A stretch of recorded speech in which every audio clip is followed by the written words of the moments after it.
Party के विधायकों ने एक प्रेस वार्ता का आयोजन किया और कहा कि हॉस्पिटल में काम कर रहे कोरोना वॉरियर्स को नहीं मिल रही है तनख्वाह। फूल माला पहनाकर उनकी तनख्वाहें देनी चाहिए, उनकी और मदद करनी चाहिए, उनके सम्मान में और नई राशि देनी चाहिए। उस कोरोना वॉरियर्स के साथ आज ये हो रहा है कि उनको कई कई महीनों तक तनख्वाहें नहीं मिल रही है। वो अपने स्कूल में पढ़ने वाले बच्चों की फीस नहीं जमा कर पा रहे। वो लोग किराए के घर में जिनमें रहते हैं वहां पे किराया नहीं दे पा रहे। उनके घर में, डॉक्टर के घर में आप सोचिए, वो डॉक्टर क्या किसी की मदद करेगा और क्या किसी का कोरोना से इलाज करेगा जिसके खुद के घर में खाने के लिए आज बांधे पड़े हुए हैं। और मैं जानना चाहता हूं कि एमसीडी का इतना बुरा हाल क्यों है। हर राज्य के अंदर एमसीडीज हैं, सिविक बॉडीज हैं, सबके रेवेन्यू के पैसा कमाने के एक ही साधन है। प्रॉपर्टी टैक्स से पैसा आता है, रोड टैक्स से पैसा आता है, पार्किंग फीस से पैसा आता है, एडवर्टाइजमेंट से पैसा आता है। और मुझे ऐसा लगता है, जितनी जानकारी मैं होगा, यहां से ज्यादा प्रॉपर्टी की वैल्यू कहां है। एडवर्टाइजमेंट के मामले में यहां से ज्यादा पैसा कहां आता होगा। यहां एक एक बिलबोर्ड के लिए एक महीने के अंदर 1-1 लाख रुपए का किराया देना पड़ता है। ये सारा पैसा एमसीडी के पास आता है।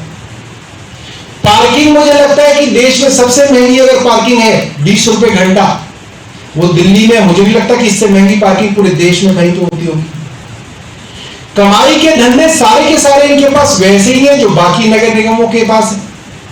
तो ऐसा क्यों है कि इनकी हालत इतनी खराब है। ये भी उसी दिल्ली में सरकार चलाते हैं जिसमें अरविंद केजरीवाल अपनी सरकार चलाते हैं। हमारा 5 साल के अंदर रेवेन्यू 30,000 करोड़ से बढ़ के 60,000 करोड़ रुपए हो गया। इनका रेवेन्यू बढ़ता ही नहीं है। नेता इनके अमीर होते जा रहे हैं।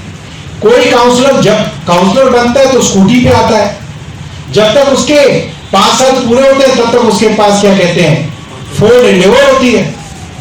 और कौन सी होती है? फॉर्च्यूनर होती है। अच्छा, एंडेवर तो पुरानी है। फॉर्च्यूनर होती है, स्कॉर्पियो होती है। मतलब एमसीडी कंगाल, पार्षद मालामाल। ये कैसे संभव है? एक ही कारण हो सकता है, 2 कारण हो सकते हैं। या तो ये बेईमान है, भ्रष्टाचारी है, एमसीडी को लूट लूट के खा रहे हैं, या ये नालायक है, ये इनकॉम्पिटेंट है, इनको काम करना नहीं आता। दोनों ही स्थितियों में या तो ये भ्रष्टाचारी है या ये नालायक है, नकारा है। इनको एमसीडी चलाने का कोई हक नहीं है। एमसीडी छोड़ दें, इनसे नहीं चल रही, इसको त्याग दें, इस्तीफा दे दें और इसको दूसरे सक्षम लोगों को चलाने दें। जैसे हम दिल्ली सरकार चला रहे हैं वैसे ही हम एमसीडी चला के दिखाएंगे। एमसीडी भाजपा को छोड़ देनी चाहिए।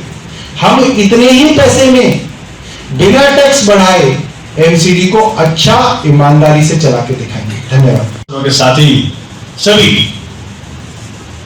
ने पुरजोर मांग की थी। आज डीडीए की अथॉरिटी मीटिंग थी। अथॉरिटी मीटिंग में मैं उसकी भी, जो उस वक्त डीडीए अथॉरिटी मीटिंग हुई थी जो 13 अगस्त 2019 को हुआ था, उसमें DDA should consider giving the land back to Guru Ravidas समिति immediately without any further delay। और उस वक्त की अथॉरिटी मीटिंग के अंदर, जिसका मैं सदस्यों दिल्ली विधानसभा ने मुझे भेजा हुआ है, वहां इसका खूब चर्चा हुआ। आज दिल्ली ने ये मोमेंट देखा कि डीडीए ने अथॉरिटी मीटिंग में दोनों मुद्दे पास कर दिए। तो 400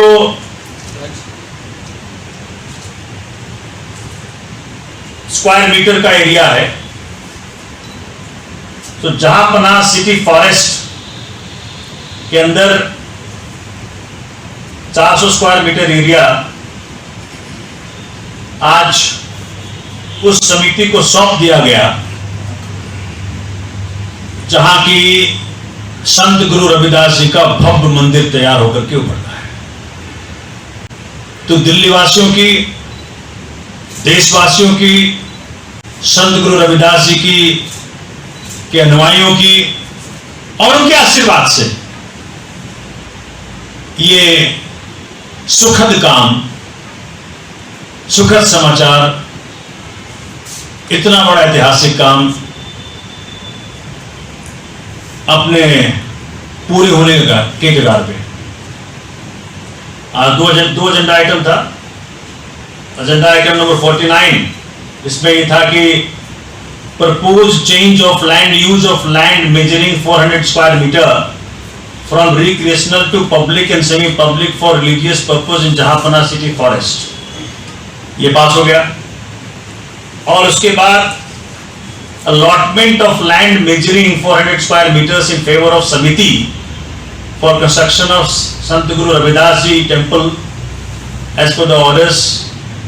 चूंकि आपको याद होगा कि जब ये इन्होंने डिमोलिश कर दिया था उस वक्त 10 अगस्त 2019 को, इनको अंदाजा नहीं हुआ कि किस तरह का समस्या क्रिएट हो जाएगा। अनुयायी बहुत भारी संख्या में, पूरा पंजाब उबाल पे था उस वक्त, पूरा हरियाणा उबाल पे था, पूरा उत्तर प्रदेश उबाल पे था, दिल्ली उबाल पे था। और केजरीवाल साहब ने पूरे तन्मयता के साथ और हृदय से इस मुद्दे को उठाया था।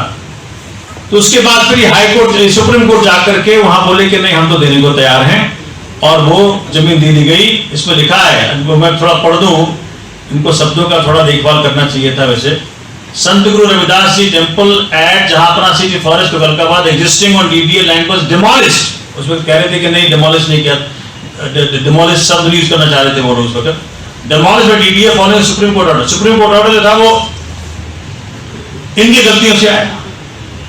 एंड अरविंद जी ने कहा था अगर ये सब चले जाते, बोलते कि जी हम लोग राजी हैं उसको वापस लाने के लिए, तो ये इतना बड़ा मुद्दा ना बनता। लेकिन इनको संत गुरु रविदास जी के उपदेशों में बिल्कुल ही